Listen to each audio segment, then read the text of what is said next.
Good morning everyone. मेरा नाम है दीपक कुमार और इसी के साथ आज हमारी क्लास होने वाली है रेडियोलॉजिकल फिजिक्स के अंदर फ्लोरोस्कोपी के ऊपर, जिसमें हमने प्रीवियस क्लासों में फ्लोरोस्कोपी के बारे में पढ़ा है। जैसे फ्लोरोस्कोपी की खोज के बारे में पढ़ा है, फ्लोरोस्कोपी के कंपोनेंट्स के बारे में पढ़ लिया, फ्लोरोस्कोपी आखिर क्या चीज होती है, किस प्रकार की इमेजिंग मॉडलिटी ये प्रोवाइड कराती है या किस प्रकार की इमेज ये प्रोवाइड करवाती है। जैसा कि हमने प्रीवियस क्लास में पढ़ा है कि फ्लोरोस्कोपी हमें या फ्लोरोस्कोपी किसी भी पेशेंट के इंटरनल बॉडी ऑर्गन्स की लाइव इमेजिंग हमें प्रोवाइड करवाती है। तो उसके अंदर कौन कौन से कंपोनेंट्स किस प्रकार से कार्य कर रहे थे, एक्सरे ट्यूब किस प्रकार से लाइव इमेज दिखाने के लिए कंटिन्यूअसली एक्सरेज प्रोवाइड करवा रही थी। तो इसी के साथ हमने पढ़ा था कि जो कंटिन्यूअसली एक्सरेज पेशेंट की बॉडी से पार होकर बाहर जो निकल रहे थे, तो बाहर निकलने पर ऐसा कौन सा डिवाइस था जो उन एक्सरेज को एक लाइव इमेज में कन्वर्ट कर रहा था। तो इससे पहले हमने पढ़ लिया जैसा कि इमेज इंटेंसिफायर जो पेशेंट की बॉडी के सामने सिचुएटेड होता है, या अपन बात कर ले डिजिटल फ्लोरोस्कोपी की, जिसमें आपको मिलेगा फ्लैट पैनल डिटेक्टर्स जो इमेज इंटेंसिफायर से फास्ट और एक बार अगर अपन बात करें साइज की तो कॉम्पैक्ट साइज में वो प्रेजेंट होता है। ठीक है, तो इमेज इंटेंसिफायर और फ्लैट पैनल डिटेक्टर के बारे में हमने चर्चा कर ली थी। इसी के साथ साथ हमने प्रीवियस क्लासों में देखा था कि यदि फ्लोरोस्कोपी चलते दौरान किसी भी प्रकार से किसी भी ऑर्गन के अंदर एक स्टिल इमेज की अगर आवश्यकता है तो वो स्टिल इमेज किस प्रकार से प्राप्त की जाए, तो वो उस स्टिल इमेज को प्राप्त करने के लिए ऐसी कौन सी मॉडलिटीज थी जिसके द्वारा हमको एक स्टिल इमेज फ्लोरोस्कोपी के दौरान प्राप्त हो रही थी। स्टिल इमेज का मतलब अपन ले सकते हैं कि जो फ्लोरोस्कोपी लाइव प्रोसीजर चला रही थी, तो उस लाइव प्रोसीजर के अंदर एक जगह की इमेज हमें किस प्रकार से प्राप्त हो रही थी। तो इसके लिए हमने क्या किया है, इसके लिए हमने सबसे पहले स्पॉट फिल्म डिवाइस यूज लिया, जो कि किसी भी पर्टिकुलर बॉडी ऑर्गन या किसी भी पर्टिकुलर बॉडी पार्ट की जहां पर कोई ब्लॉकेज सिचुएटेड है तो उसको डायग्नोस करने के लिए रेडियोलॉजिस्ट द्वारा कैप्चर कर लिया जाता था। उसी के साथ साथ यदि मान लीजिए कार्डियोलॉजी या वेस्कुलॉजी, एक प्रकार से अपन बोल सकते हैं कि वेसल्स की जो रेडियोग्राफी हो रही थी, तो उसके अंदर कंटिन्यूअसली अपने को जगह जगह की इमेजिंग चाह रही थी या जगह जगह की इमेजिंग अपने को रिक्वायर हो रही थी, तो उसको ऑटोमेटिक फिल्म चेंजर द्वारा किस प्रकार से कैप्चर किया जा रहा था। इसी के साथ साथ अगर अपने को कार्डियोलॉजी या न्यूरो रेडियोलॉजी के अंदर बार बार इमेजिंग की आवश्यकता होती है, बार बार पेशेंट को अपन या एक प्रकार से बार बार उस वीडियो को आगे पीछे करके देखना होगा, तो उसके लिए क्या किया जा रहा था, उसके लिए सीनेफ्लोरोग्राफी का यूज किया जा रहा था। सीनेफ्लोरोग्राफी के अंदर एक प्रकार से हम वीडियो कैमरे का यूज कर रहे थे उस लाइव इमेज को कैप्चर करने के लिए। तो जो कि कहां पर सिचुएटेड था, जो आपकी इमेज इंटेंसिफायर के ऊपर सिचुएटेड होता है, जहां पर लाइव इमेज को आगे कैप्चर किया जाता है। तो ये सारी चीजों के बारे में हमने डिस्कस कर लिया है। आज हमारी क्लास नेक्स्ट होने वाली है फ्लोरोस्कोपी के ऊपर, जहां फ्लोरोस्कोपी के अंदर हम पढ़ेंगे कि किस प्रकार से जो कंटिन्यूअसली एक्सरेज पेशेंट की बॉडी को लग रहे हैं, तो किस प्रकार से पेशेंट की डोज को कम किया जा सकता है, किस प्रकार से वहां पर रेडिएशन फील्ड में काम करने वाले वर्कर्स की रेडिएशन डोज को कम किया जा सकता है। क्यों? क्योंकि कंटिन्यूअसली एक्सरेज निकलेगी और वो कंटिन्यूअसली एक्सरेज कौन सी निकल रही है, लो इंटेंसिटी की। तो उन एक्सरेज से या उन रेडिएशन से पेशेंट या जो सराउंडिंग्स वहां पर वर्कर्स जो कार्य कर रहे हैं उसको किस प्रकार से बचाया जा सके, या किन किन बातों का ध्यान रखना चाहिए, या कौन कौन से प्रिकॉशन अप्लाई करने चाहिए, किस किस प्रकार के शील्डिंग मटेरियल्स हमें यूज करना चाहिए, उन शील्डिंग मटेरियल्स में कितनी थिकनेस होनी चाहिए, कौन सा मटेरियल उनमें यूज करना चाहिए, तो सभी के बारे में हम यहाँ चर्चा करेंगे। ठीक है, ये क्लास भी डीआरटी और बीआरटी दोनों के लिए ही इंपॉर्टेंट है, तो दोनों ही सब्जेक्ट से रिलेटेड आप यहाँ पर देख सकते हैं। ठीक है, चलते हैं। सेफ्टी ड्यूरिंग फ्लोरोस्कोपी प्रोसीजर, कि फ्लोरोस्कोपी प्रोसीजर के दौरान कौन कौन सी सेफ्टी रखनी चाहिए, कौन कौन सी सेफ्टी या प्रिकॉशंस का पे ध्यान रहना चाहिए। तो देखिए, during the fluoroscopy examination the patient is being exposed to continuous source of x-ray fluoroscopy examination के दौरान जो पेशेंट होता है वो patient continuously source of x-ray से क्या होता है, एक्सपोज्ड होता है। So the absorb dose of the patient and the personnel may be high. इससे क्या हो जाएगा, इससे पेशेंट और पर्सनल का मतलब रेडिएशन वर्कर जो वहां पर कार्य कर रहा है, उस रेडिएशन वर्कर की जो एब्जॉर्ब डोज है वो क्या हो जाएगी, हाई हो जाएगी। जितनी रेडिएशन पेशेंट की बॉडी में एब्जॉर्ब होकर रहती है उतनी ही ज्यादा पेशेंट को डोज लगती है। ठीक है, नेक्स्ट चलते हैं। To minimise the absorb dose the procedure should be perform under the collimated beam with appropriate filters and proper sealing. अब देखिए, एब्जॉर्ब डोज को मिनिमाइज करने के लिए या एब्जॉर्ब डोज को कम करने के लिए प्रोसीजर करते दौरान या हमें जो प्रोसीजर करते हैं वो प्रोसीजर किसके अंडर होनी चाहिए, वो प्रोसीजर अंडर होनी चाहिए प्रॉपर कोलिमेशन। एक तो आप प्रॉपर कोलिमेशन करें, जिस ऑर्गन की या जिस बॉडी पार्ट की हमें चाहिए ओनली उसी बॉडी पार्ट की अपन क्या करेंगे, कोलिमेशन करेंगे। ठीक है, proper collimation with appropriate filters, और वहां पर अपन फिल्टर्स भी यूज करेंगे। जो फिल्टर्स क्या करेंगे, फिल्टर्स काम करते हैं अपने बीम हार्डनिंग में, बीम को हार्डनेस प्रोवाइड कराने के लिए, बीम की इंटेंसिटी बढ़ाने के लिए या बीम की एनर्जी बढ़ाने के लिए। ठीक है, साथ ही साथ अपन यूज करेंगे प्रॉपर शिल्डिंग, साथ ही साथ अपन क्या यूज करेंगे, प्रॉपर शिल्डिंग भी यूज करेंगे। The KVP must be as high as possible. KVP क्या होनी चाहिए, must be as high as possible, जितना हो सके उतना अपने को केवीपी अधिक से अधिक रखना है। केवीपी अधिक रखने से क्या होगा, केवीपी जितनी बढ़ाते हैं, जैसे जैसे केवीपी बढ़ाई जाती है वैसे वैसे बीम की संपूर्ण एनर्जी बढ़ती है। ठीक है, and tube current must be as low as possible, और जितना हो सके उतना ट्यूब करंट कम करना है। ट्यूब करंट कम करने से क्या होगा, ट्यूब करंट कम करने से अमाउंट ऑफ रेडिएशन या अमाउंट ऑफ एक्सरेस कम होता है। ठीक है, तो जितना हो सके उतना अपने को केवीपी इंक्रीज करना है और जितना हो सके उतना एमए डिक्रीज करना है। ठीक है, नेक्स्ट चलते हैं। Keep the x-ray tube at an adequate distance. एक एक्सरे ट्यूब को एडिक्वेट यानी कि एक सफिशिएंट डिस्टेंस पर अपने को रखना है। Adequate distance from the patient, patient से एक पर्टिकुलर डिस्टेंस पर। जैसा कि अपन पढ़ते हुए आए, एसएसडी कितनी होती है, एसएसडी बोल सकते हैं या एफएफडी बोल सकते हैं, सोर्स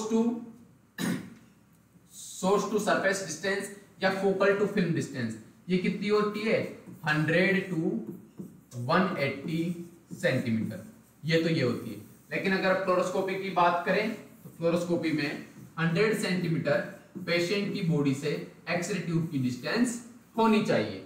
ठीक है, and the image intensifier should be as close as possible to the patient. और इमेज जो इंटेंसिफायर अपन यूज ले रहे हैं, जहां पर एक्सरे जाकर गिरेगी और वो अपने को लाइव इमेज जो प्रोवाइड कराएगा, तो इमेज इंटेंसिफायर जितना हो सके उतना पेशेंट के क्या रखना है, क्लोज रखना है। कितना रखना है, क्लोज रखना है, जितना हो सके उतना। एक्सरे ट्यूब को तो डिस्टेंस पर रख दिया और इमेज इंटेंसिफायर को एक पर्टिकुलर जितना हो सके उतना क्लोज पेशेंट से रख दिया। During the procedure the pulsed fluoroscopy should be used. और प्रोसीजर करते दौरान कौन सी फ्लोरोस्कोपी यूज करनी चाहिए, पल्स्ड फ्लोरोस्कोपी, पल्स्ड फ्लोरोस्कोपी। ठीक है, कौन सी यूज करना चाहिए, पल्स फ्लोरोस्कोपी। दो टाइप पढ़े थे हमने फ्लोरोस्कोपी के, कौन कौन से टाइप थे, एक तो हो गया था आपका कंटिन्यूअस फ्लोरोस्कोपी, और दूसरा हो गया हमारे पास पल्स्ड फ्लोरोस्कोपी।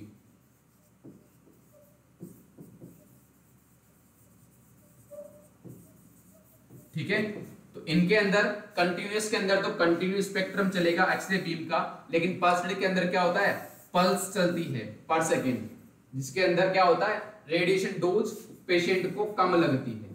तो अपन क्या करेंगे, इसके अंदर कौन सी यूज लेंगे, पल्स्ड फ्लोरोस्कोपी का अपन यहां पर क्या करते हैं, यूज लेते हैं। नेक्स्ट चलते हैं। The radiologist should wear the lead apron, lead gloves and lead glasses, goggles and maintain maximum distance from the patient. देखिए प्रोसीजर करते दौरान जो रेडियोलॉजिस्ट होता है, जो रेडियोग्राफर जो वहां पर प्रेजेंट होता है या रेडियोलॉजिस्ट जो भी है, तो उसको क्या क्या प्रिकॉशन करने चाहिए? उसे लेड एप्रॉन पहनना चाहिए सबसे पहले, लेड ग्लव्स जहां तक हो सके लेड ग्लव्स भी पहनना चाहिए, लेड ग्लास गॉगल्स आंखों को प्रोटेक्ट करने के लिए क्या करना चाहिए? लेड ग्लास गॉगल्स पहनना चाहिए, और जितनी हो सके उतनी मैक्सिमम डिस्टेंस किससे? पेशेंट से। माना यहाँ पर पेशेंट प्रेजेंट है तो फ्लोरोस्कोपी ट्यूब यहाँ लगी हुई है, ये IITV, ये आपकी एक प्रकार से एक्सरे ट्यूब, और ये गैंट्री इस प्रकार से। तो पेशेंट को प्रोसीजर करते दौरान जो रेडियोलॉजिस्ट जो होता है, उस रेडियोलॉजिस्ट को एक मैक्सिमम डिस्टेंस पर या एक पर्टिकुलर डिस्टेंस पर पेशेंट से क्या होना चाहिए? दूर होना चाहिए, तब जाकर वो एक प्रकार से रेडिएशन से बच सकता है। ठीक है, नेक्स्ट चलते हैं। अब देखिए रेडिएशन से बचने के लिए यहाँ पर आपको प्रिंसिपल बताए जाएंगे, या रेडिएशन से बचने के लिए अलग अलग तरीके यहाँ पर आपसे बताए जाएंगे। ठीक है, तो इनके अंदर से भी क्वेश्चंस आते हैं, आप यहां से भी डायरेक्टली आंसर कर सकते हो। ठीक है, देखिए सबसे पहला principle of radiation protection. Radiation protection का प्रिंसिपल, जैसे ये क्वेश्चंस आपको ज्यादातर मिलने वाले हैं वाइवा में। ठीक है, जब प्रैक्टिकल होंगे तो प्रैक्टिकल में जो आपका प्रैक्टिकल लेने आते हैं, जैसे रेडियोलॉजिस्ट वगैरह आए हैं, तो उनके द्वारा क्योरी की जाती है ना, तो उन क्योरीज में यही क्वेश्चंस होते हैं कि रेडिएशन प्रोटेक्शन के जो एक प्रकार से प्रिंसिपल है वो क्या है, रेडिएशन से किस प्रकार से बचा जा सकता है, जो या फिर जो वहां पर कार्य कर रहा है कोई भी रेडिएशन वर्कर, तो उस रेडिएशन वर्कर को किस प्रकार से रेडिएशन से बचाया जा सकता है। ठीक है, या किन किन बातों का वहां पर अपने को ध्यान रखना चाहिए। देखिए जस्टिफिकेशन रेडिएशन प्रिंसिपल के अंदर या रेडिएशन प्रोटेक्शन प्रिंसिपल के अंदर सबसे पहले आएगा जस्टिफिकेशन। अब जस्टिफिकेशन का मतलब क्या होगा? जिसे अपन एक प्रकार से जस्टिफाई करते हैं, न्याय करते हैं। हिंदी में अगर इसका मतलब देखें, जस्टिफिकेशन करना, न्याय करना, तो इस न्याय का मतलब ये है कि जो एक्सरे ट्यूब से एक्सरेज जो निकलेगी, ठीक है, अब न्याय कब होगा? जो एक प्रकार से बेनिफिशियल जो होगा। ठीक है, बेनिफिशियल मतलब लाभदायक चीज में ही न्याय हो सकता है। ठीक है, ये नहीं कि किसी को नुकसान हो रहा है तो उसमें कोई जस्टिफिकेशन नहीं होगा, लाभ होना चाहिए। अब लाभ से यहां पर क्या मतलब है? लाभ से यहां मतलब है कि जो एक्सरे ट्यूब से एक्सरेज निकल रही है, वो एक्सरेज पेशेंट के लिए लाभदायक होनी चाहिए। ठीक है, क्या होनी चाहिए? लाभदायक होनी चाहिए। इस प्रकार से देखिए जस्टिफिकेशन में the process should be justified. जो प्रोसेस हम कर रहे हैं वो प्रोसेस क्या होनी चाहिए? जस्टिफाइड होनी चाहिए, न्यायपूर्वक होनी चाहिए। ठीक है, it means the exposure to radiation should be beneficial for the patient than harmful. जैसा कि मैंने बताया है कि जो अगर जस्टिफिकेशन कर रहे हैं, न्याय कर रहे हैं, तो वहां पर लाभ ज्यादा होनी चाहिए, हानि कम होनी चाहिए। तो जो रेडिएशन हम यूज ले रहे हैं या जो एक्सपोजर जो यहाँ पर रेडिएशन का यूज ले रहे हैं, वो पेशेंट के लिए क्या होना चाहिए? वो पेशेंट के लिए बेनिफिशियल ज्यादा होना चाहिए। बेनिफिशियल क्या होना चाहिए? ज्यादा होना चाहिए देन हार्मफुल। यानी कि जो एक्सरेज आप यूज ले रहे हो वो एक्सरेज क्या होनी चाहिए? वो सबसे पहले तो बेनिफिशियल होनी चाहिए, बेनिफिशियल होनी चाहिए पेशेंट के लिए, वो भी ज्यादा। और हार्मफुल क्या होनी चाहिए? कम होनी चाहिए। ठीक है, बेनिफिशियल ज्यादा और हार्मफुल कम होनी चाहिए। ठीक है, यानी कि नुकसान तो कम से कम करे और लाभ उसमें ज्यादा से ज्यादा हो। इस प्रकार की रेडिएशन अपन क्या करेंगे? उसमें यूज करेंगे। दूसरा देखिए ऑप्टिमाइजेशन। अब आपने बेनिफिशियल या एक प्रकार से जस्टिफिकेशन कर लिया कि जो एक्सरेज है वो जस्टिफाइड है पेशेंट के लिए, यानी कि उससे उसको एक प्रकार से डायग्नोस अच्छे से हो रहा है और कम से कम उसको रेडिएशन लग रही है। अब चलो ये तो कर लिया, अब करेंगे अपन ऑप्टिमाइजेशन। अब देखिए ऑप्टिमाइजेशन में क्या है? It is based on the principle ALARA. Optimisation का अपन एक प्रकार से देख सकते हैं कि देख रेख में, ऑप्टिमाइजेशन का मतलब अपन लगा सकते हैं देख रेख में। जैसे आपने जस्टिफाई कर लिया कि ये हम एक प्रकार से लाभदायक ज्यादा है, हार्मफुल कम है। अब रेडिएशन का एक्सपोजर जैसे पेशेंट पर गिरेगा तो वो ऑप्टिमाइज्ड होना चाहिए, देख रेख में होना चाहिए।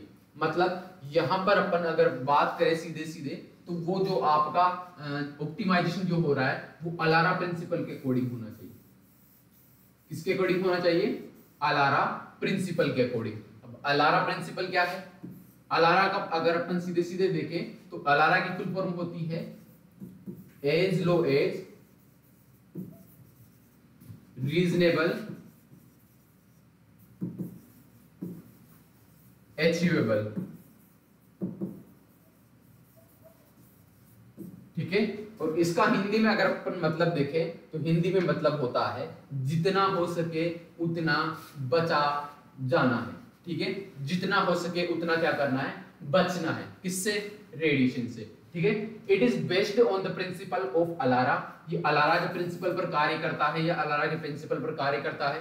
इट स्टेट्स, ठीक है, इफ एक्सपोजर इज जस्टिफाइड, यदि एक्सपोजर जस्टिफाइड है, एंड उसके बाद क्या करना है? Then keep the exposure as low as reasonably achievable. तो इसके बाद में क्या करना है? एक्सपोजर से जितना हो सके उतना बचना है। इसलिए किस प्रकार से बचा जा सकता है? ये बचेंगे अपन प्रॉपर डिस्टेंस करके। ठीक है, पेशेंट और एक्सरे ट्यूब के बीच में एक प्रॉपर डिस्टेंस करके, या जो एक्सरे टेबल है या फ्लोरोस्कोपी टेबल है उसके बीच, तथा रेडियोलॉजिस्ट या जो वहां पर एक प्रकार से प्रोसीजर कर रहा है उसके बीच में प्रॉपर डिस्टेंस करके भी बचा जा सकता है। ठीक है, तो ये अलारा के प्रिंसिपल पर कार्य करता है। इसके बाद में आता है डोज लिमिट। इसके बाद में क्या आएगी? डोज लिमिट, कि कितनी डोज अपन वहां पर दे सकते हैं। The exposure should be with in the prescribed dose limit, जो AERB द्वारा, एटॉमिक एनर्जी रेगुलेटरी बोर्ड, ठीक है, वो अपने इंडिया लेवल पर कार्य करती है, एक गवर्नमेंट ऑर्गेनाइजेशन है। तो वो क्या करेगी?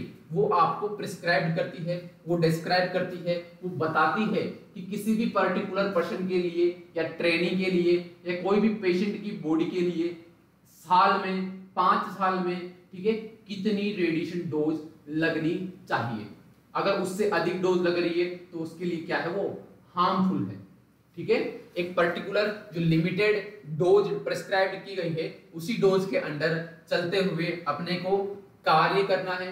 किसी भी पेशेंट को क्या करनी है? डोज देनी है, या कोई भी ट्रेन स्टूडेंट वहां पर कार्य कर सकता है। ठीक है, एक प्रिस्क्राइब्ड डोज लिमिट के अंदर या उससे बाहर कोई भी ट्रेन स्टूडेंट फंक्शन या एक प्रकार से कोई भी ट्रेन स्टूडेंट किसी भी एक प्रिस्क्राइब्ड डोज लिमिट से ज्यादा रेडिएशन जोन के अंदर कार्य नहीं कर सकता। ठीक है, और ना ही कोई रेडियोलॉजिस्ट कर सकता है। तो उसके लिए तो उनको रेडियोग्राफर्स वगैरह होते हैं, उनको तो TLD जो बेज है वो प्रिस्क्राइब करा दिया, प्रोवाइड करवा दिया जाता है। ठीक है, अब जो डोज लिमिट है वो कितनी डोज लिमिट है इसके बारे में देखते हैं।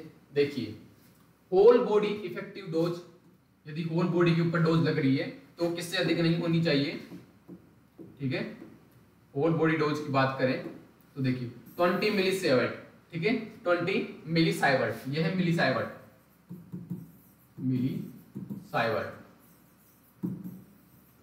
ये डोज लिमिट है। ठीक है, तो 20 मिलीसाइवर्ट से अधिक नहीं होनी चाहिए।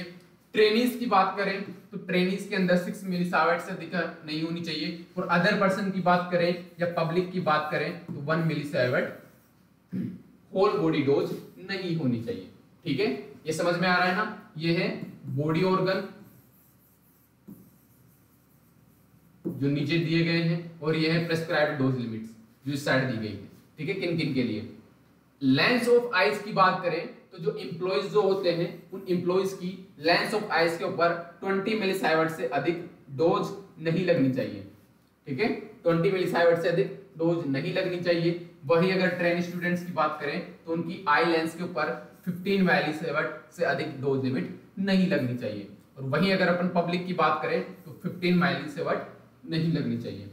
इसी प्रकार से स्किन की बात करें एम्प्लॉइज के अंदर तो 500 मिलीसाइवर्ट है, और ट्रेनिज के लिए 150 मिलीसाइवर्ट है, और वहीं पर अगर अपन पर्सन्स की बात करें, पब्लिक की बात करें तो 50 मिलीसाइवर्ट है। ठीक है, इसके अलावा अगर लिम्स की बात करें लिम्स जिसके अंदर आपके hands, four arms, feet and ankles include है, तो वहां पर एम्प्लॉइज या जो पर्सनल्स है या रेडियोग्राफर जो है उनके लिए 500 मिलीसाइवर्ट से अधिक डोज लिमिट नहीं होनी चाहिए, और उसी के साथ साथ ट्रेनिस के लिए 150 एंड पब्लिक के लिए 15 मिलीसाइवर्ट से अधिक रेडिएशन डोज नहीं लगनी चाहिए। तो ये डोज लिमिट आप नोट कर लीजिए, ठीक है। इससे अधिक डोज लिमिट्स किसी भी पर्सन के अंदर नहीं लगनी चाहिए। जब भी डोज लिमिट की बात करेंगे तो डोज लिमिट में आप इस प्रकार से चार्ट बनाकर दर्शा सकते हो, यहाँ पर आपको अच्छे मार्क्स मिलेंगे, ठीक है। ये नंबर गेनिंग पॉइंट्स होते हैं, इस प्रकार से अगर आप डिस्क्राइब करोगे, बताओगे, तो ये आपके लिए ही बेनिफिशियल है, आपके लिए ही बेनिफिट का काम करेंगे, यहाँ से आपके नंबर बढ़ सकते हैं, ठीक है। नेक्स्ट चलते हैं टाइम, डिस्टेंस एंड शील्डिंग। दूसरा प्रिंसिपल क्या है?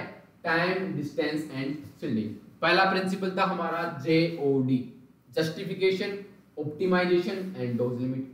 दूसरा प्रिंसिपल आ गया हमारा कौन सा? Time, distance and shielding.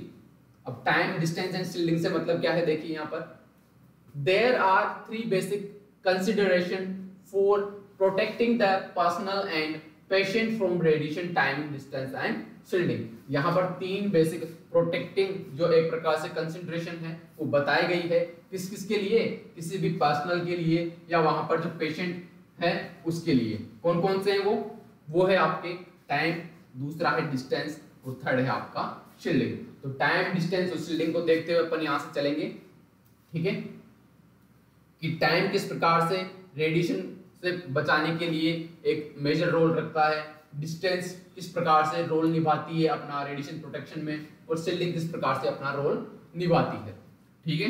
इसी के साथ चलते हैं। The exposure is to be kept as short as possible because the exposure is directly proportional to the time. अब देखिए जो एक्सपोजर जो होता है, जो एक्सपोजर जितने टाइम के लिए फ्लोरोस्कोपी मशीन से एक्सेस बाहर निकल रही है, तो वो एक्सपोजर अपने को क्या रखना है? वो एक्सपोजर जितना हो सके उतना शॉर्ट रखना है, जितना हो सके उतना क्या रखना है?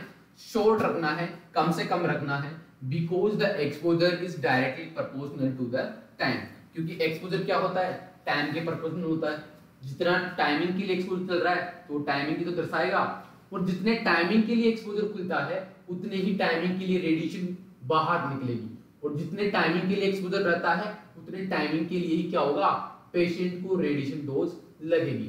तो जितना अपन टाइम कम करेंगे एक्सपोजर का, पेशेंट को उतनी ही डोज क्या लगेगी? कम लगेगी, ठीक है। तो टाइम का रोल क्या है यहाँ पर? टाइम जितना हो सके उतना कम टाइम अपने को पेशेंट को रेडिएशन डोज देनी है, ये तो पहली चीज हो गई।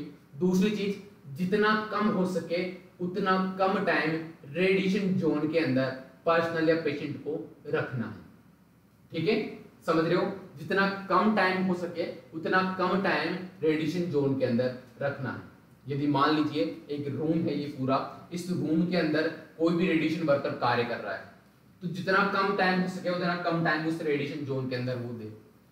या फिर मान लीजिए इस रूम के अंदर अभी फिलहाल रेडिएशन जो भी है एक प्रकार से प्रोसीजर हुई है, तो तुरंत इस रूम के अंदर ना आए, वो इस रूम को थोड़ा टाइम दे ताकि जो स्कैटर्ड रेडिएशन है वो इस रूम के अंदर एब्जॉर्ब हो सके, उसके बाद ही कोई भी रेडिएशन वर्कर उस रूम में आए, ठीक है। ये चीज समझ रहे हो? तो जितना कम हो सके उतना कम टाइम के लिए एक्सपोजर रखना है, क्योंकि exposure directly proportional to the time. दूसरी चीज देखिए, the inverse square law should be applied. अब अपने को क्या करना है? डिस्टेंस के लिए इनवर्स स्क्वायर लॉ यूज करना है। देखिए यहां पर तो क्या हो गया, यहां पर अगर एक्सपोजर की बात करें, एक्सपोजर डायरेक्टली प्रोपोर्शनल हो गया किसके? टाइम के। ये चीज इस प्रकार से भी आप मेंशन करके बता सकते हो, ठीक है। ये टाइम की बात होगी। दूसरी चीज हो गई इनवर्स स्क्वायर लॉ। अब इनवर्स स्क्वायर लॉ क्या है? इसके अंदर से भी क्वेश्चन आता है, इसके बारे में हम 5 नंबर में अलग से चर्चा करेंगे, ठीक है। Inverse square law should be applied. अपने को इनवर्स स्क्वायर लॉ क्या करना है? अप्लाई करना है। The inverse square law states that the dose get reduce. Dose get reduce मतलब डोज कम हो जाएगी बाय इंक्रीजिंग द डिस्टेंस। जैसे जैसे डिस्टेंस बढ़ाओगे वैसे वैसे डिस्टेंस बढ़ाने पर क्या होगा? डोज कम हो जाएगी। तो अगर अपन बात करें डोज की, तो डोज होता है अपने inversely proportional to the distance square, distance के स्क्वायर के।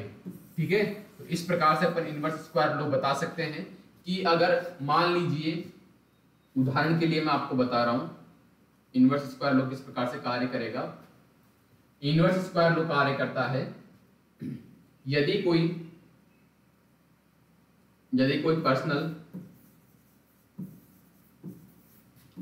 पर्सनल किसी पेशेंट से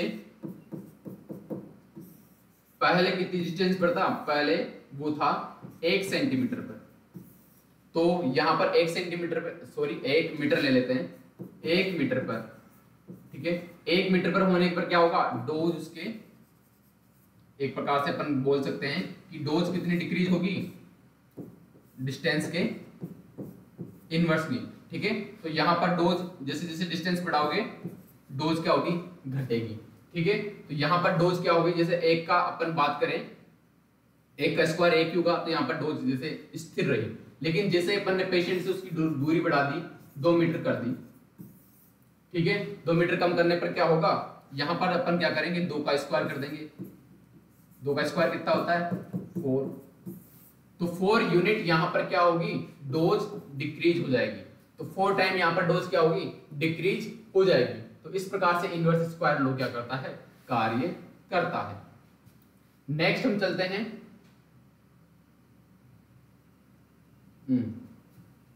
देखिए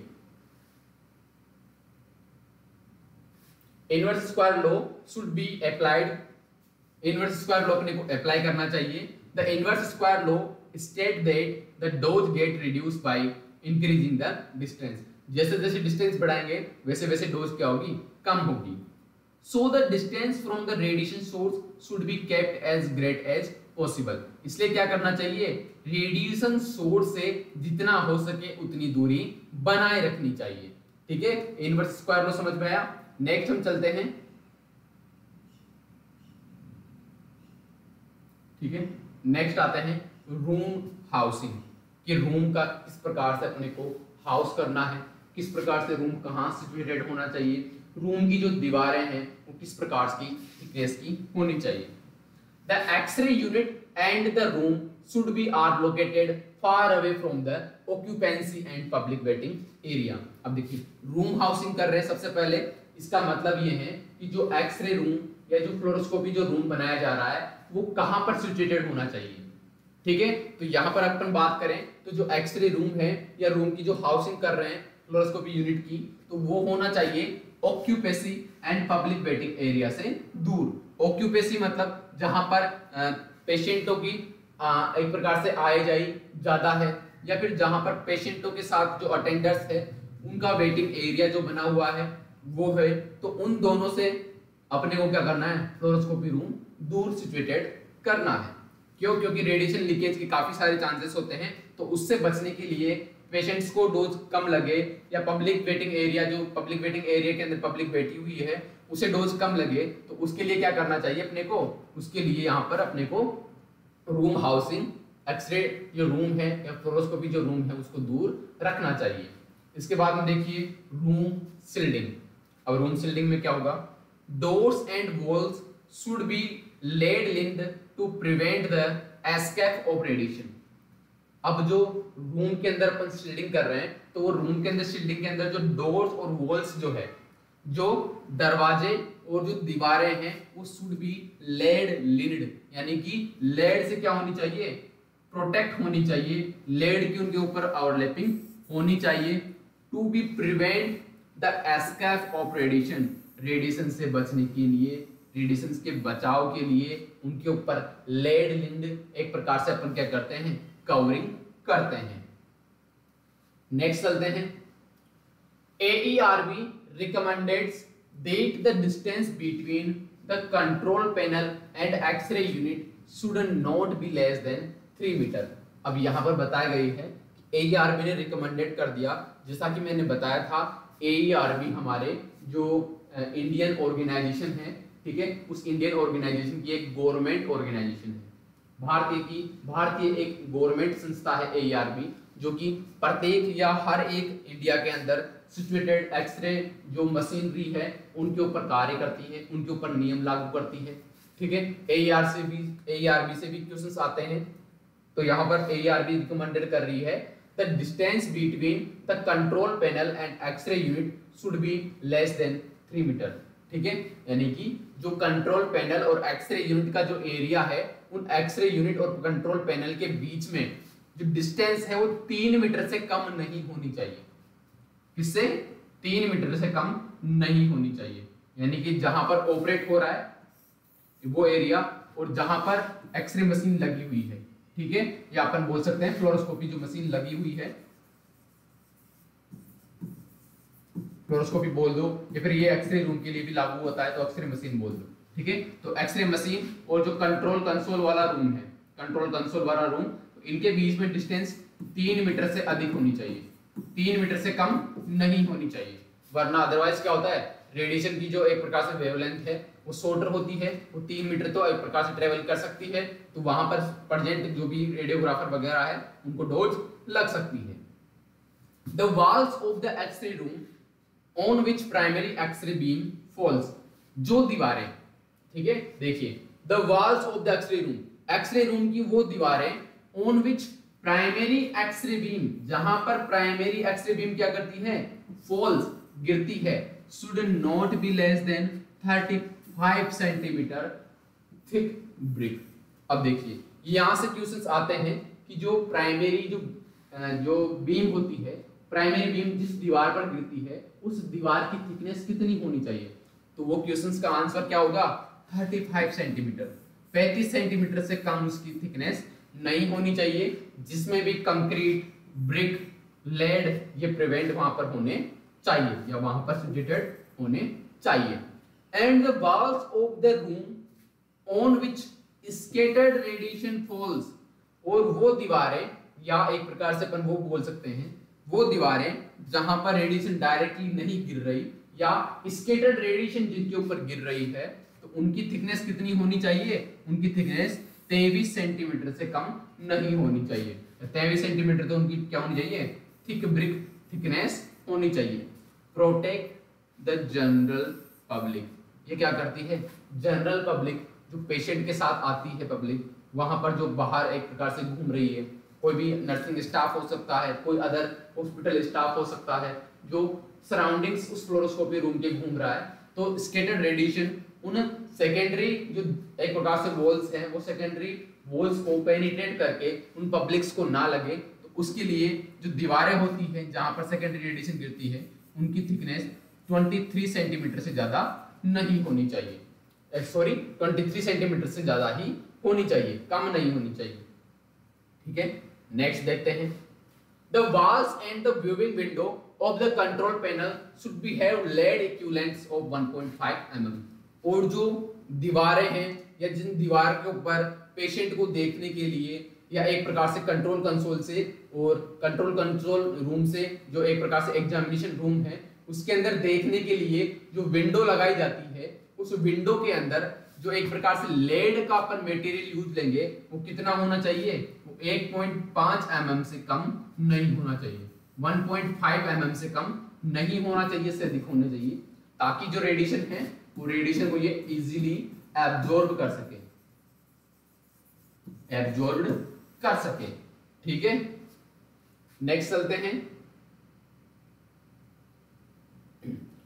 unsealed openings or ventilation in X-ray room should be located above a height of 2 meter, और यदि उस रूम के अंदर कोई वेंटिलेशन के लिए अगर कोई ऊपर की साइड ओपनिंग रखी गई है, ठीक है, वेंटिलेशन के लिए कोई ओपनिंग रखी गई है, तो वो ओपनिंग भी एक डिस्टेंस पर होनी चाहिए, एक पर्टिकुलर डिस्टेंस पर होनी चाहिए किसी भी एक्सरे सोर्स से, जैसा कि यहाँ पर एक हाइट बताई गई है, वो कितनी है, 2 metre, patient waiting areas and provide outside the x-ray room.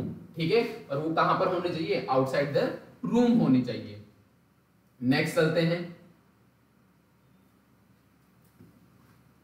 The radiation warning science, warning red light and warning levels should be placed outside the doors and room.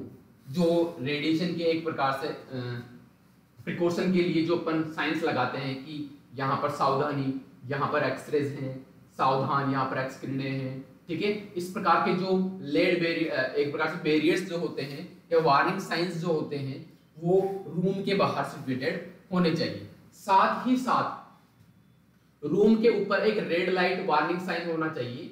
जब रेड लाइट ऑन हो तो इसका मतलब ये है कि अंदर procedure चालू है या अंदर कोई भी प्रोसीजर ऑन है, तो उसको एक प्रकार से वो जो रूम के बाहर वार्निंग साइन लगा हुआ है वो उसको बताए कि अंदर प्रोसीजर चालू है, ठीक है। हाँ, तो जो वार्निंग लेवल्स जो होते हैं, वार्निंग लेवल्स आपको तीन भाषा में देखने को मिल सकता है। सबसे पहली हो सकती है इंग्लिश, ठीक है, क्योंकि कोई भी पेशेंट हो सकता है जिसको हिंदी इंग्लिश इनमें डिफिकल्टी हो, तो वहां पर जो लेवल्स जो होते हैं AERB के अकॉर्डिंग वो तीनों भाषा में होनी चाहिए। सबसे पहले जो इंग्लिश है, उसके बाद में हिंदी है और थर्ड होती है वहाँ की लोकल भाषा, ठीक है। तो तीनों भाषा में वहाँ पर वार्निंग साइंस लगे हुए होने चाहिए। पेशेंट प्रोटेक्शन एंड शील्डिंग, अब पेशेंट की किस प्रकार से प्रोटेक्शन की जाए, शील्डिंग किस प्रकार से की जाए, इसके बारे में देखते हैं।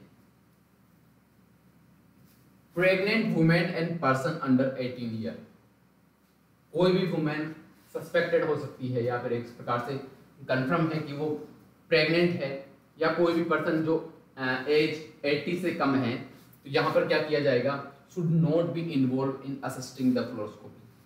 उनको फ्लोरोस्कोपी असिस्ट करने के लिए या फ्लोरोस्कोपी में काम करने के लिए इन्वॉल्व नहीं करना, ठीक है। कोई भी पेशेंट या कोई भी रेडियोग्राफर जो प्रेग्नेंट है, ठीक है, या जो उसकी उम्र 18 साल से कम है, तो उनको फ्लोरोस्कोपी के अंदर या फ्लोरोस्कोपी असिस्टिंग के लिए इन्वॉल्व नहीं करना, ठीक है। नेक्स्ट चलते हैं। The primary beam should be collimated to include only the area of interest, और यहाँ पर क्या करना है, the primary beam should be collimated to include only the area of interest. Primary beam को एक्सरे जो मशीन है, उस एक्सरे मशीन से जो प्राइमरी बीम निकलेगी, देखिए इस प्रकार से समझ सकते हो आप, ये एक्सरे ट्यूब है और यहां से बीम निकल रही है। ये प्राइमरी बीम हो गई, ये स्कैटर्ड बीम हो गई साइड में, ठीक है। स्कैटर्ड को अलग से बनाते हैं।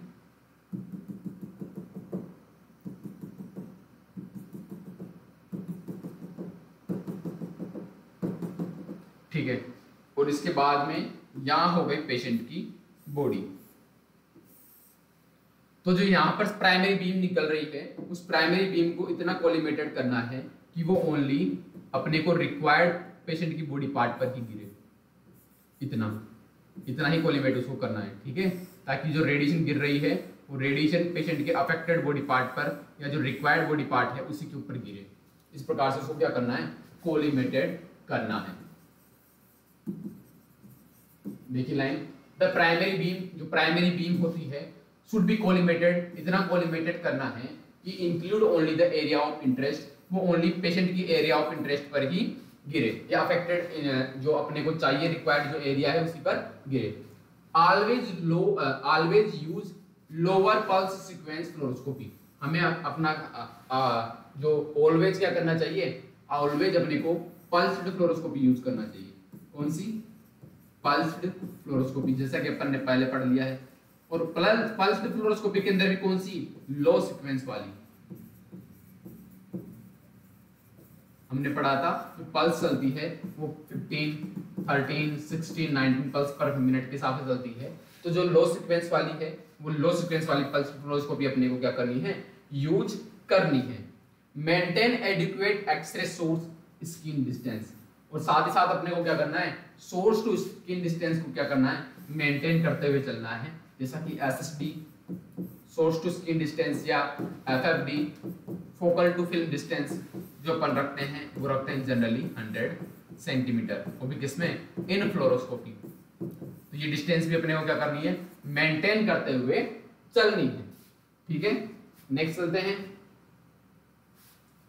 The radio technologist should use correct exposure, और रेडियो टेक्नोलॉजिस्ट के द्वारा एक करेक्ट एक्सपोजर क्या करना है, चूज करना है, ठीक है। And the exposure factors should be recorded, और वो जो एक्सपोजर फैक्टर्स है वो क्या करना है, अपने को रिकॉर्ड करते हुए चलना है। If the women are pregnant, यदि कोई वुमेन प्रेग्नेंट है, और if there is a possibility that she might be pregnant, और कोई भी ऐसी पॉसिबिलिटी है कि वो प्रेग्नेंट हो सकती है, she should not be undergo the fluoroscopy examination. ठीक है, तो उसको अपन फ्लोरोस्कोपी एग्जामिनेशन के लिए नहीं लेकर जाएंगे। और जनरली कौन कौन सी प्रोसीजर के लिए नहीं लेकर जाएंगे, तो एग्जामिनेशन ऑफ द कौन कौन से होंगे वो देखिए, examination of the abdomen, abdomen के एग्जामिनेशन के लिए, पेल्विस के एग्जामिनेशन के लिए, because exposure during pregnancy can include malformation in foetus. Malformation का मतलब अपन ले सकते हैं कई सारी एक प्रकार से विसंगतियां वो बच्चे के अंदर या फिटस के अंदर क्या कर सकती है, प्रोड्यूस कर सकती है। रेडिएशन के साइड इफेक्ट्स भी अपन पढ़ेंगे कि रेडिएशन के साइड इफेक्ट्स या रेडिएशन के जो एक प्रकार से इफेक्ट्स है वो कौन कौन से होते हैं, उनके बारे में पढ़ेंगे, उनसे किन प्रकार से बचा जा सकता है। जो रेडिएशन सेफ्टी होगी वो रेडिएशन सेफ्टी इसी प्रकार से रखनी है। ठीक है, लेकिन जो रेडिएशन के इफेक्ट्स हैं वो कौन कौन से होते हैं उनके बारे में अपन चर्चा करेंगे। ठीक है, तो यहाँ पर अगर कोई भी प्रेगनेंसी, अगर मान लीजिए कोई फीमेल पेशेंट है, उस फीमेल पेशेंट का कोई भी फ्लोरोस्कोपी एग्जामिनेशन करना है जो एब्डोमेन से रिलेटेड है या पेल्विस एरिया से रिलेटेड है, तो वहां पर उसको अपने को सबसे पहले तो करना ही नहीं है। ठीक है, क्यों? क्योंकि जो एग्जामिनेशन है फ्लोरोस्कोपी के अंदर वो वहां से रेडिएशन निकलेगी और वो रेडिएशन फीटस के लिए मालफॉर्मेशन इंड्यूस कर सकती है, मालफॉर्मेशन कोज कर सकती है, विकृतियां विसंगतियां उनमें प्रोड्यूस कर सकती है। ठीक है, और मिसकैरेज के चांसेस भी हो सकते हैं। साथ ही साथ देखते हैं the position of the x-ray tube for the fluoroscopic procedure must be under the table. ठीक है, the position of x-ray tube for the fluoroscopic procedure must be under the table. और फ्लोरोस्कोपिक प्रोसीजर के लिए जो हमारी एक प्रकार से वो होती है, सॉरी कहां तक आ गए थे,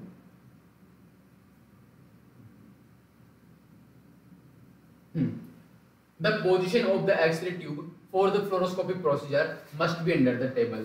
और जो एक्सरे ट्यूब होती है फ्लोरोस्कोपिक प्रोसीजर के अंदर वो एक्सरे टेबल के अंदर होनी चाहिए। ठीक है, यानी कि एक्सरे ट्यूब जो फ्लोरोस्कोपिक टेबल है उसके अंदर होनी चाहिए। This reduce the amount of scattered radiation, जो कि क्या करती है, स्कैटर्ड रेडिएशन के अमाउंट को रिड्यूस कर देती है। ऑलवेज यूज हाई केवी टेक्निक, जैसा कि हमने पढ़ा है हाई केवी लो एमएस अपने को यूज करना है, जितना हो सके उतना shorter to shorter exposure time रखना है, because the high kV beam has greater penetration. और हाई केवी क्या करती है, ग्रेट पेनिट्रेशन, ग्रेट एनर्जी रखती है, ताकि पेशेंट की बॉडी के अंदर लो से लो एक्सरेज एब्जॉर्ब होकर रहे। And a larger degree of beam attenuation, और larger degree of beam attenuation रखती है, which reduce the radiation dose to the patient, जो क्या करेगी, पेशेंट की रेडिएशन डोज को बचाएगी। ठीक है, इसके बाद में देखते हैं always use gonad shielding that provide protection against radiation reaching the gonads should be 0.25 mm lead equivalent. और हमेशा गोनाड शील्ड का यूज करना है, क्योंकि जो गोनाड शील्ड होती है वो गोनाड शील्ड हमें प्रोवाइड कराएगी protection against radiation reaching to the gonads, यानी कि जो जननांगों तक हमारे रेडिएशन को पहुंचने से बचाती है वो कौन सी होती है शील्डिंग, वो होती है गोनाड शील्डिंग। तो गोनाड शील्डिंग हमेशा यूज करनी है। उस गोनाड शील्डिंग के अंदर लेड कितना इक्विवेलेंट रहेगा, वो है 0.25 mm। ठीक है, तो ये क्वेश्चंस भी आता है कि जो गोनाड शील्डिंग वगैरह जो होती है रेडिएशन के अंदर, प्रोटेक्शन के अंदर, तो वहां पर अपन जो शील्डिंग यूज लेते हैं तो उन शील्डिंग के अंदर लेड कितना इक्विवेलेंट होता है, तो वो लेड होता है 0.25 mm लेड इक्विवेलेंट। कितना होता है, 0.25 लेड इक्विवेलेंट। इसी के साथ नेक्स्ट चलते हैं, the radio technologist should wear personal monitoring devices. Sorry यहाँ इसमें इसी में अभी तक कंटिन्यू ये रहे। ठीक है, 6 नंबर पर आते हैं हम, personal protection and shielding.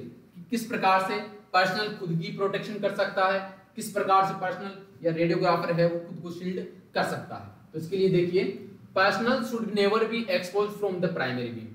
Personal को कभी भी प्राइमरी बीम से एक्सपोज नहीं होना। प्राइमरी बीम हमेशा यूज होगी किसके लिए, पेशेंट के लिए। ठीक है, पेशेंट के उस एरिया के लिए जिसका एग्जामिनेशन करना है, तो उसी के ऊपर ओनली प्राइमरी बीम गिरेगी। पर्सन को या पर्सनल को कभी भी हमेशा, ठीक है, पर्सनल को हमेशा प्राइमरी बीम से बचना है, कभी भी प्राइमरी बीम से एक्सपोज नहीं होना है। ठीक है, इसी के साथ साथ नेक्स्ट देखिए, the radio technologist should wear personal monitoring device. और जो रेडिएशन प्रोटेक्शन के अंदर जो रेडिएशन पर्सनल जो वहां पर वर्कर है, वर्कर को टीएलडी बेस्ड या रेडिएशन वर्कर को पर्सनल मॉनिटरिंग डिवाइस हमेशा वियर करना है। पर्सनल मॉनिटरिंग डिवाइसेस के बारे में हमने प्रीवियस क्लासों में चर्चा कर ली है कि रेडिएशन प्रोटेक्शन के लिए कौन कौन से पर्सनल मॉनिटरिंग डिवाइसेस होते हैं, कौन कौन से एरिया मॉनिटरिंग डिवाइसेस होते हैं। तो पर्सनल मॉनिटरिंग डिवाइस पर्सनल के लिए यूज लिए जाते हैं, तो वहां पर पर्सनल मॉनिटरिंग डिवाइस जो पर्सनल वहां पर या रेडियो टेक्नोलॉजिस्ट वहां पर कार्य कर रहा है उसको पहनना है। इसके बाद देखते हैं lead apron. Lead apron are a secondary barrier from ionising radiation. Lead apron क्या करता है, ये एक सेकेंडरी बैरियर की तरह कार्य करता है। जो स्कैटर्ड रेडिएशन आ रही है उस स्कैटर्ड रेडिएशन से पर्सनल को बचाने का कार्य करता है। These apron protect only from secondary radiation। ये चीज भी याद रखें कि जो लेड एप्रोन होता है वो lead apron always scattered radiation या सेकेंडरी रेडिएशन से ही प्रोटेक्ट करेगा। ये नहीं कि प्राइमरी बीम आ रही है उस प्राइमरी बीम से डायरेक्टली लेड एप्रोन प्रोटेक्ट कर लेगा। प्राइमरी बीम हाई इंटेंसिटी के साथ होता है, तो जो लेड एप्रोन होता है वो लेड एप्रोन उसकी इंटेंसिटी को एक प्रकार से रोक नहीं पाता। तो यहाँ पर ओनली सेकेंडरी स्कैटर्ड रेडिएशन से ही लेड एप्रोन प्रोटेक्ट कर सकता है, note the primary beam, primary beam से नहीं। ठीक है, नेक्स्ट चलते हैं। It is proven that 0.25 mm lead thickness attenuates 66% of the beam at 75 kVp। देखिए यहाँ से भी क्वेश्चंस पूछे जाने की संभावना रहती है। अगर आप किसी भी कंपटीशन एग्जाम की अगर तैयारी करोगे तो देख लीजिए कि यदि लेड एप्रोन के अंदर 0.25 mm की अपन क्या ले रहे हैं, लेड इक्विवेलेंट करा रहे हैं, तो वहां पर कितना परसेंट एटेन्यूएशन होगा एक्स-रे बीम का, 66%। कितना, 66% एटेन्यूएशन हो जाएगा यदि अगर 75 kVp रखी गई हो। एटेन्यूएशन के बारे में मैंने बताया था पहले। एटेन्यूएशन क्या होता है, एटेन्यूएशन होता है स्कैटर्ड प्लस एब्जॉर्प्शन। ठीक है, कि कितनी रेडिएशन स्कैटर्ड हुई है उससे टकराने के बाद और कितनी एब्जॉर्ब होकर रह गई, ये एटेन्यूएशन कहलाता है। तो 75 अगर केवीपी है प्राइमरी बीम की या सेकेंडरी बीम की और 0.25 mm वहां पर लेड ली गई है तो वहां पर एटेन्यूएशन 66% हो जाएगा। So it is recommended that the thickness of the lead apron should be 0.5 mm। इससे क्या होना चाहिए, यदि अगर प्राइमरी बीम हो रही है तो वहां पर 0.5 mm अपने को लेड वहां पर यूज करना चाहिए, बट नॉट लेस देन 0.25। और 0.25 से तो नीचे लेना ही लेना नहीं है। ठीक है, क्योंकि अगर 0.25 से नीचे लोगे तो जो स्कैटर्ड रेडिएशन है वो भी उस लेड एप्रोन को पेनिट्रेट करके अंदर तक चली जाएगी और वहां पर अंदर तक चली जाएगी तो पेशेंट को या जो वहां पर रेडिएशन वर्कर है उसको डोज देने का कार्य करेगी। ठीक है, तो 0.25 से तो कम नहीं होनी चाहिए और मैक्सिमम 0.5 mm तो होनी चाहिए। अगर अपन बात करेंगे 66% एटेन्यूएशन की तो वहां पर 0.25 चल जाएगा, और अगर 100% एटेन्यूएशन की बात करेंगे तो वहां पर क्या होना चाहिए, वहां पर तो कम से कम 0.5 mm की थिकनेस होनी ही चाहिए। ठीक है, नेक्स्ट चलते हैं। Table drapes and flaps must be used between the patient and operator to interrupt scattered radiation. ठीक है, जो टेबल के ऊपर ड्रैप एंड फ्लैप अपन यूज लेते हैं वो पेशेंट और ऑपरेटर के बीच में भी होना चाहिए, interrupt scattered radiation, scattered radiation को रोकने के लिए। ठीक है, नेक्स्ट चलते हैं। Table drapes and flaps should be 0.5 mm lead equivalent. और जो टेबल के ऊपर जो एक प्रकार से अपन बात करेंगे टेबल ड्रैप्स एंड फ्लैप्स की, तो उनके अंदर भी लेड इक्विवेलेंट कितना होना चाहिए, 0.5 mm का होना चाहिए। Protective gloves must be used during the procedure. और प्रोसीजर के दौरान अपने को प्रोटेक्टिव ग्लव्स का भी यूज करना है।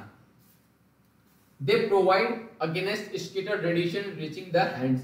जो क्या करेंगे, रेडिएशन को हाथों तक पहुंचने से बचाएंगे। It should be 0.25 mm lead equivalent, और उसके अंदर भी 0.25 mm लेड होनी ही चाहिए। Thyroid shield should be used during the procedure. एक थायराइड शील्ड होती है उसका भी यूज करना चाहिए। It provide protection against radiation reaching to the thyroid. और यहाँ थायराइड जो अपनी ग्रंथि होती है उस थायराइड ग्रंथि को बचाने के लिए थायराइड शील्ड का यूज करना चाहिए जो कि थायराइड को क्या करेगी, प्रोटेक्ट करेगी। It should be 0.25 mm lead equivalent. और इसमें भी 0.25 mm लेड इक्विवेलेंट तो होना ही चाहिए। Protective goggles must be use during the procedure, और प्रोसीजर के दौरान अपने को प्रोटेक्टिव जो एक प्रकार से गॉगल्स है उनका भी यूज करना चाहिए। It provide protection against radiation reaching to the eye lens, और आई लेंस तक रेडिएशन को बचने से पहुंचने से बचाती है, और इसके अंदर 0.25 mm का लेड होना चाहिए। इसी के साथ साथ अगर अपन बात करें अदर इम्पोर्टेंट जो सेफ्टी मेजर्स हैं उसका अगर अपन बात करें तो कौन कौन से हैं देखिए।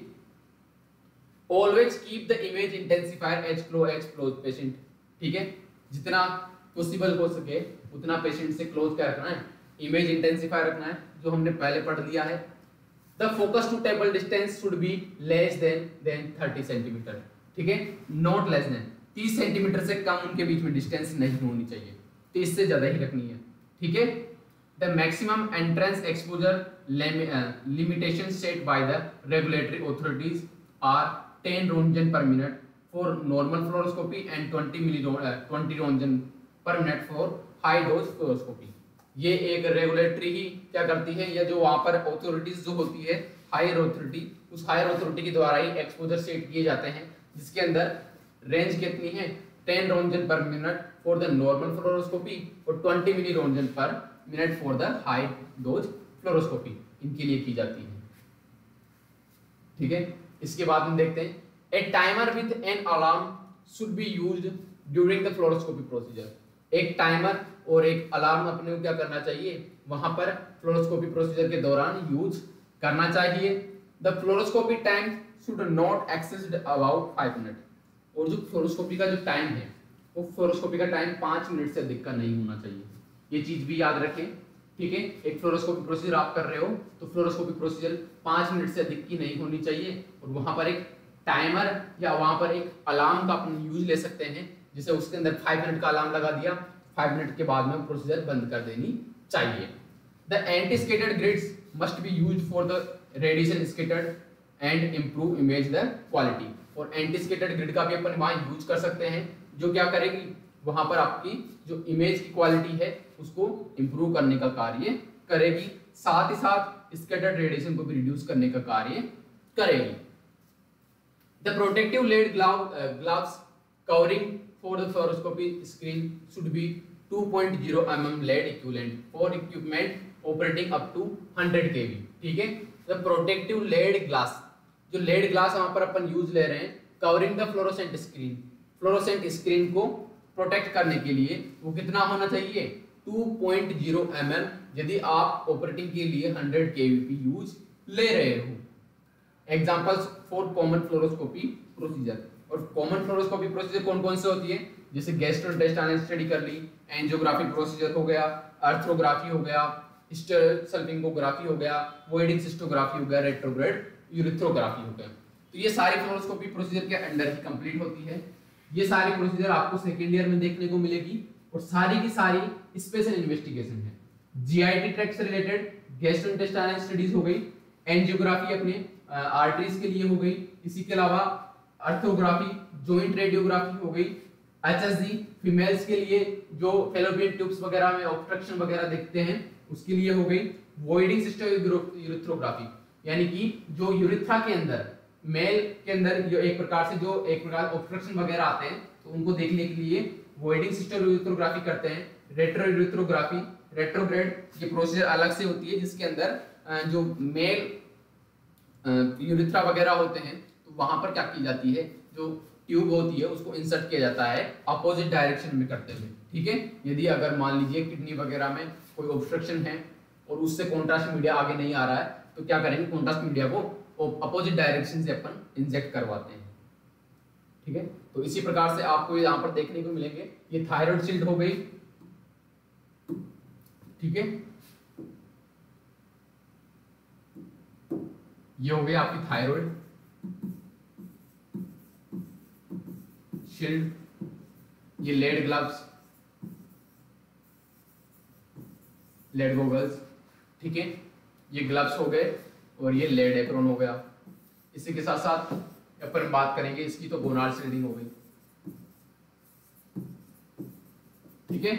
इस प्रकार से आपको रेडिएशन प्रोटेक्शन के लिए अलग अलग प्रकार के जो कंपोनेंट्स है या जो अपने को एक प्रकार से अलग अलग प्रकार के यहाँ पर शील्डिंग है वो बताई गई है। इसी प्रकार से आपकी जो रेडिएशन प्रोटेक्शन है उसकी क्लास समाप्त होती है। यहाँ पर फ्लोरोस्कोपी के अंदर किन किन प्रकार से रेडिएशन से बचा जा सकता है उसके बारे में हमने चर्चा की है। तो कोई भी जो डाउट हो वो आप डायरेक्टली कमेंट बॉक्स के अंदर पूछ सकते हो। नेक्स्ट क्लास में मिलते हैं, जो फ्लोरोस्कोपी का एक पार्ट हमारा बचा हुआ है और उसके बाद में फ्लोरोस्कोपी हमारी संपूर्ण समाप्त होगी। तो जहां से भी फ्लोरोस्कोपी के अंदर घूम के कोई सा भी क्वेश्चन आए तो इन वीडियोस के माध्यम से, इन नोट्स के माध्यम से आप उनको कंप्लीटली सोल्व कर सकते हो। ठीक है, चाहे वो कंपटीशन बेस पे हो या आपके एक प्रकार से मेन एग्जाम बेस पर हो। ठीक है, लास्ट हमारा टॉपिक बचेगा सीने फ्लोरोग्राफी या सीने रेडियोग्राफी, सॉरी सीने फ्लोरोग्राफी के बारे में हमने चर्चा कर ली है। नेक्स्ट हमारा जो टॉपिक होगा वो होगा सी आर्म पर। ठीक है, जो कि एक फ्लोरोस्कोपी का ही पार्ट है या फ्लोरोस्कोपी ही अपन उसको बोल सकते हैं, लेकिन सी आर्म के नाम से उसको पूछा जाता है। तो किस प्रकार से वो सी आर्म अपने को लिखना है, उसका डायग्राम किस प्रकार से रहेगा, ठीक है, उसके बारे में अपन नेक्स्ट क्लास में चर्चा करेंगे। तब तक के लिए धन्यवाद।